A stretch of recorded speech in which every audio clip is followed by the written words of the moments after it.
అదే చెప్పుతో ఒక అత్యున్నత న్యాయస్థానంలోని అంటే రాజ్యాంగం తన నోటితో మాట్లాడేటువంటి ఒక వ్యక్తి, సుప్రీంకోర్టు చీఫ్ జస్టిస్ రాజ్యాంగాన్ని అంటే నోటిగా ఉన్నటువంటి ఒక వ్యక్తి మీదకి అదే విసరడానికి ప్రయత్నం చేయడం అనేది అది చూపిస్తుంది.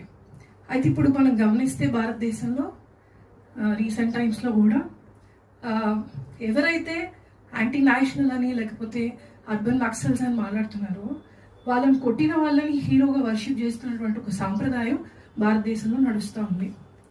సో ఇప్పుడు ఈయన ఎవరైతే చెప్పు విసిరారో ఆయనని ఇప్పుడు ఒక హీరోయిక్ వర్షిప్ నేచర్తో చూస్తూ ఉన్నారు. ఇది మనకి ఎంత డేంజరస్ ఇవి నడుస్తూ ఉన్నాయి భారతదేశంలో అనేదానికి ఒక ఉదాహరణ.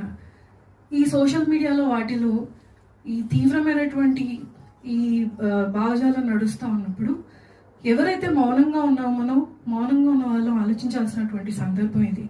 ఎందుకంటే చెప్పు విసిరింది న్యాయమూర్తి మీద కాదు, న్యాయస్థానంలో ఆ 4 గోడల మధ్యలోకి, అంటే ఎక్కడైతే న్యాయం దొరుకుతుందని భారతదేశంలో ఉన్న ప్రతి పౌరుడు అనుకుంటాడో ఆ ప్రదేశంలో కూడా ఇలాంటిది జరిగింది అని అంటే అది సమాజం ముఖం మీదకే చెప్పు విసిరినట్టుగా అర్థం. సమాజం అంటే మనం ప్రజాస్వామ్యం మనకి రాజ్యాంగం ఇచ్చినటువంటి అత్యున్నతమైనటువంటి ఒక వరం అది. అంటే ప్రజాస్వామ్యం మన అందరం సమానం. అక్కడ కూడా ఈ విధమైనటువంటి చర్య జరుగుతున్నప్పుడు సాధారణ పౌరుడికి, సాధారణ వ్యక్తికి ఎక్కడ న్యాయం జరుగుతుంది?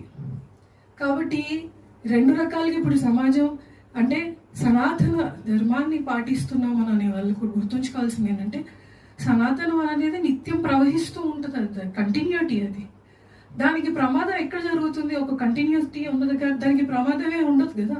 కానీ ప్రమాదం జరుగుతుంది అని భయపెట్టేటువంటి వ్యక్తులకి దూరంగా ఉండాల్సినటువంటి వివక్ష చూపించే వారికి అంటే ఆ విచక్షణ మనకు ఉండాలి అనేటువంటిది ప్రతి ఒక్కరం కూడా మనం ఆలోచించాలి. ఈ సందర్భంగా